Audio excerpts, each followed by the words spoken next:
तो आप कह रहे हैं मुसलमान अलग था, ज्यादा बच्चा पैदा करने वाला अलग था। मैंने न हिंदू कहा है न मुसलमान कहा। ये संपत्ति इकट्ठी करके किसको बांटेंगे?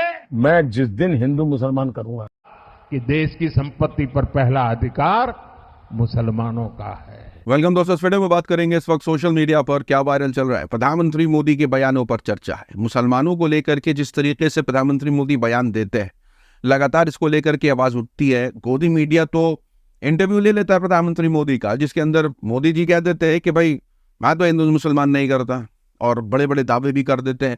लेकिन उसके अगले ही दिन यानी 24 घंटे भी नहीं होते, ऐसे बयान आ जाते हैं, लोग कंफ्यूज हो जाते हैं। कल बोलने वाला कौन था, आज बोलने वाला कौन है। कई रिएक्शन चल रहे हैं। प्रकाश राज भी जबरदस्त लेवल का ट्रोलिंग कर रहे हैं। साथ ही साथ शेयर करेंगे कि श्याम रंगीला का जो नॉमिनेशन था, वाराणसी से खड़े हुए थे पीएम मोदी के खिलाफ, अभी अपडेट निकल के आ रही है कि उनका नॉमिनेशन कैंसिल कर दिया गया है। काफी बवाल है, कई सारी चल रही है अपडेट। साथ ही साथ ध्रुव राठी को किसी ऐसे क्रिकेटर ने फॉलो करना शुरू कर दिया था, फिर बताया ये जा रहा है कि भारी बवाल के बाद जो है वो अनफॉलो करना पड़ गया। शेयर करेंगे कौन है वो क्रिकेटर। लेकिन आगे बढ़ने से पहले आप सभी से गुजारिश के चैनल को सब्सक्राइब और रीच के लिए लाइक शेयर कमेंट करना ना भूला करें। आगे बढ़ने से पहले आपको बताना चाहेंगे कि जिस तरीके से प्रधानमंत्री मोदी के बयानात निकल के आते हैं, पहले तो वो मुसलमानों पर कोई टिप्पणी दे देते हैं कि भाई कांग्रेस पार्टी जो है वो इनको देना चाह रही थी देश का संसाधन। फिर कहते हैं कि भाई मुसलमान जो है वो ज्यादा बच्चे पैदा करते हैं। अब पीएम मोदी के बयानों को लेकर के काफी चर्चा है। पीएम मोदी तो कह देते हैं कि मैंने तो मुसलमानों को कहा ही नहीं है। तो इस कंफ्यूजन को लेकर के काफी चर्चा है। लेकिन एक और कंफ्यूजन मार्केट में है आदिवासी हेयर ऑयल को लेकर के, जहां लगातार कुछ लोग आदिवासी नाम से हेयर ऑयल बेच रहे हैं, दावा कर रहे हैं कि उनका ओरिजिनल है। लेकिन मैं आपके साथ ओरिजिनल आदिवासी हेयर ऑयल का लिंक और उनका नंबर शेयर करना चाहूंगा, ताकि आप इस झंझट से दूर हो जाए कि कौन सा ओरिजिनल है कौन सा नहीं, और जाकर के इनकी वेबसाइट और इनके नंबर पर कांटेक्ट करके आप आदिवासी हेयर ऑयल आराम से मंगा सकते हैं। ये आदिवासी हेयर ऑयल जो नंबर लिंक और नंबर मैं दे रहा हूं, ये जेन्युइन मैं इसलिए कह रहा हूं क्योंकि कई बड़े यूट्यूबर्स हैं जो जा करके इनका प्रोडक्ट देख कर क्या है, इस्तेमाल कर क्या है, और उनके रिव्यूज भी बड़े जबरदस्त हैं। यानी उनका कहना है कि उनका हेयर फॉल एक हद तक रुक गया है। तो एक बड़ी कामयाबी है। उनके तेल से कई लोगों को फायदा है। सालों से इस तेल को बना रहे हैं, कई बड़े बड़े लोग जाकर के इनका तेल इस्तेमाल कर रहे हैं। इसलिए जेन्युइन लिंक देना बेहद जरूरी है, क्योंकि आदिवासी के नाम से कई लोग फर्जी तेल बेच करके आदिवासियों को बता रहे। अगर आपको लगता है कि आपके बालों को जरूरत है तो जरूर से इनसे कांटेक्ट करें। अब आते हैं वापस टॉपिक पर। प्रधानमंत्री मोदी जिस तरीके से मुसलमानों को लेकर के बयानबाजी करते हैं, उसको लेकर के जो ग्राउंड पर है, पहले पीएम मोदी क्या बोलते हैं वो तो सब जानते हैं, बाद में चर्चा करेंगे इसकी। लेकिन यहां पर किस तरीके से उन बयानों का इस्तेमाल किया जा रहा है, यहां देखिए। यति नरसिंहनन सरस्वती, जी हाँ, इनका वीडियो वायरल हो गया है, जिसके अंदर प्रधानमंत्री मोदी की तरफ से मुसलमानों पर दिए गए बयानों को जिस तरीके से सही ठहराते हुए और अपने भी नफरती बयानबाजियों को सही ठहराते हुए जो बयान दे रहे हैं, खुद सुनिए। और अब हम पूरी तरह से तैयार हैं अंतिम युद्ध के लिए। विश्व धर्म संसद और धर्म संसद, देखिए हमने जो धर्म संसद में बातें कही थी, आप मीडिया के लोग इसके गवाह हैं, वही बातें आज भारत के प्रधानमंत्री अपने सार्वजनिक मंचों से कर रहे हैं। इसका मतलब हमने तो गलत बोला ही नहीं था, हमने तो बिल्कुल सही बोला था। हमें तो केवल गुंडागर्दी के तहत जेल में डाला गया था ताकि हम सच ना बोल सके, और इसके पीछे कौन लोग हैं ये आप अच्छी तरह जानते हैं। अब पीएम मोदी तो रैलियों में और अपनी मीटिंगों में ये बयानबाजी कर देते हैं, फिर गोदी मीडिया बुलाता है उनको, वो जाकर के बोल देते हैं कि मैं हिंदू मुसलमान तो नहीं करता हूं। अब मीडिया की बात सुने, मीडिया में जो पीएम मोदी बोलते हैं उनकी बात सुने, जो रैलियों में बयानबाजी हो जाती है उनकी बात सुने, किसकी बात सुने ये समझ नहीं आता है। स्टेज पर आपने मुसलमानों का जब जिक्र किया तो घुसपैठिया, ज्यादा बच्चा पैदा करने वाला, इसकी क्या जरूरत आनी पड़ी थी? मैं हैरान हूँ जी, ये किसने आपको कहा कि जब जाड़े बच्चों की बात होती है तो सिर्फ मुसलमान का नाम जोड़ देते हैं? क्यों मुसलमान के साथ अन्याय करते हैं आप? हमारे यहाँ गरीब परिवारों में भी ये हाल है जी, उनके बच्चों को पढ़ा नहीं पा रहे हैं। किसी भी समाज के हो, गरीबी जहाँ है वहाँ बच्चे भी ज्यादा है।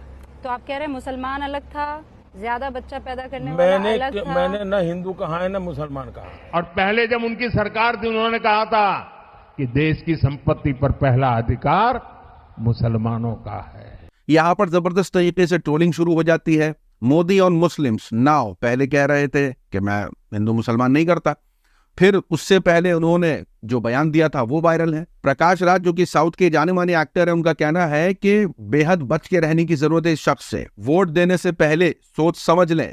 यहां तक कि एक और वीडियो निकल के आती है कि प्रधानमंत्री मोदी फिर से मुसलमानों का जिक्र कर देते हैं। कांग्रेस उस समय चाहती थी कि देश के सारे बजट का 15% सिर्फ मुसलमानों पर खर्च हो। और 24 घंटे भी नहीं हुए थे जी हाँ, रूबिका लियाकत के साथ उस इंटरव्यू में जिसके अंदर पीएम मोदी ने कहा था कि मैं हिंदू मुसलमान नहीं करता, 24 घंटे भी नहीं हुए उस इंटरव्यू को और उसके ठीक 24 घंटे के अंदर यह बयान आ जाता है। सोशल मीडिया के यूजर्स लिखते हैं, देखो महाराष्ट्र में भी जाकर के किस तरीके से उन्होंने मुसलमानों का नाम ले लिया। रूबिका लियाकत ने मुझे ब्लॉक कर दिया है, वरना मैं उन्हें टैग कर देता। यहां पर प्रकाश राज फिर से हमला करते हैं, बोलते हैं कि हैबिट्स डाई हार्ड, मतलब आदत बहुत पुरानी है और सोच समझ करके अपना वोट दे। सोशल मीडिया पर काफी कंफ्यूजन है कि कौन से वाले पीएम मोदी की सुनी जाए, जो मीडिया के अंदर इंटरव्यू देते हैं उनकी, जो रोने लग जाते हैं उनकी, और जो रैलियों में और जो पार्टी के लिए जो प्रचार करने निकलते हैं उसमें जो पीएम मोदी होते हैं उनकी बात पर माना जाए। यानी कौन से पीएम मोदी की बात मानी जाए ये समझ पाना बहुत मुश्किल है। जबरदस्त तरीके से ये रील वायरल हो रही है जिसके अंदर आप जानते होंगे एवरग्रीन एक्टिंग जिस तरीके से विक्रम ने करी थी, इसके अंदर उसका इस्तेमाल किया जा रहा है इस रील के साथ। जरा देखिए क्या, कैसे और किस तरीके से इस्तेमाल किया जा रहा है। ये संपत्ति इकट्ठी करके किसको बांटेंगे? मैं जिस दिन हिंदू मुसलमान करूंगा ना, जिनके ज्यादा बच्चे हैं उनको बांटेंगे। और मैं हिंदू मुसलमान नहीं करूंगा। कांग्रेस के घोषणा पत्र में पूरी तरह न हम इस्लाम के विरोधी हैं, मुस्लिम छाप है। न हम मुसलमान के विरोधी हैं। ये आग लगाने वाले कौन हैं? उनके कपड़ों से ही पता चल जाता है। मान के तुझे, मैंने दिलीप कुमार को देखा, अमिताभ बच्चन को देखा, राज कपूर को देखा, कमल हसन को देखा, मगर तुम्हारी जैसी एक्टिंग मैंने बिल्कुल नहीं देखी। साथ ही साथ अपडेट कॉमेडियन श्याम रंगीला के हवाले से है। बताया जा रहा है कि लोकसभा का नॉमिनेशन उन्होंने भरा था वाराणसी से, पीएम मोदी के खिलाफ उनका आमना सामना होने वाला था। यानी नॉमिनेशन भर करके वो पीएम मोदी के खिलाफ खड़ा होना चाह रहे थे। शुरुआती वक्त में तो काफी तकलीफों का सामना करना पड़ा, लेकिन फिर उनका नॉमिनेशन ले लिया गया और अगले ही दिन उनका नॉमिनेशन कैंसिल कर दिया गया। और जिस वजह से कैंसिल किया गया, आपकी स्क्रीन पर श्याम रंगीला कह रहे हैं कि मुझे डीएम ने बताया कि मेरे डॉक्यूमेंट्स में कमी है, मैंने शपथ नहीं ली, मैंने कहा आपने शपथ नहीं दिलाई तो उन्होंने कहा कि यह हमारा काम नहीं है। यानी श्याम रंगीला का कहना है कि मेरे पास सारे डॉक्यूमेंट्स थे, सारी चीजें मौजूद थी, जो भी चीजें चाहिए थी वो थी। जिस वजह से नॉमिनेशन कैंसिल कर दिया वो वजह थी ओथ ना लेना, यानी उन्होंने ओथ नहीं ली, इस वजह से नॉमिनेशन कैंसिल कर दिया गया। सोशल मीडिया पर एक और खबर निकल के आई। इस खबर के मुताबिक वारिस पंजाब डे के चीफ अमृतपाल सिंह को लोकसभा इलेक्शन खडूर साहिब की जो सीट है उससे लड़ने का, उससे खड़ा होने का मौका दिया गया है और उनका नॉमिनेशन एक्सेप्ट कर लिया गया है। ताज्जुब की बात यह है कि इस वक्त अमृतपाल सिंह जो है वो असम की एक जेल के अंदर है। यानी जिनको नॉमिनेशन में एक्सेप्ट कर लिया गया है पंजाब की खडूर साहिब सीट से लोकसभा की, वो शख्स अभी इस वक्त असम की जेल में है। 1 जून को पंजाब में इलेक्शन होने वाले और ये शख्स अभी जेल में है और इनका नॉमिनेशन एक्सेप्ट कर लिया गया है। सोशल मीडिया के यूजर्स का कहना है कि nomination of Shyam Rangeela was rejected because he did not take oath, यानी ओथ नहीं ली, शपथ नहीं ली, इस वजह से टाइम पर शपथ न लेने की वजह से उनका नॉमिनेशन कैंसिल कर दिया। लेकिन अमृतपाल सिंह का नॉमिनेशन एक्सेप्ट कर लिया बावजूद इसके कि ये शख्स क्रिमिनल है और जेल में है। वाह रे डेमोक्रेसी। इसी अपडेट पर ध्रुव राठी रिएक्शन देते हैं कहते हुए कि क्या ये डेमोक्रेसी है? वाराणसी से श्याम रंगीला को अलाउ नहीं किया गया इलेक्शन लड़ने के लिए पीएम मोदी के खिलाफ। गांधीनगर के 3 कैंडिडेट को धमकाया गया ताकि वो अमित शाह के खिलाफ चुनाव न लड़ पाए। सूरत के 8 कैंडिडेट ने जो है विड्रॉ कर लिया और बीजेपी बिना इलेक्शन के ही जीत गई। सवाल ये पूछा जा रहा है क्या ये डेमोक्रेसी है? साथ ही साथ एक और अपडेट काफी वायरल रही एक दिन पहले, जहां बताया गया कि श्रेयस अय्यर या ध्रुव राठी को फॉलो करने लग गए हैं। ये स्क्रीनशॉट काफी वायरल रहा। हंगामा इतना बढ़ गया कि अभी रिपोर्ट निकल के आ रही है कि इंस्टाग्राम पर श्रेयस अय्यर ने जिस तरीके से ध्रुव राठी को फॉलो किया था, ये पता चलने के बाद अनभक्तों ने गाली देना शुरू कर दिया और ट्रोल करना शुरू कर दिया श्रेयस अय्यर को, जिसके बाद उनको ध्रुव राठी को अनफॉलो करना पड़ गया। यानी ये सारी बातें सोशल मीडिया पर चल रही हैं।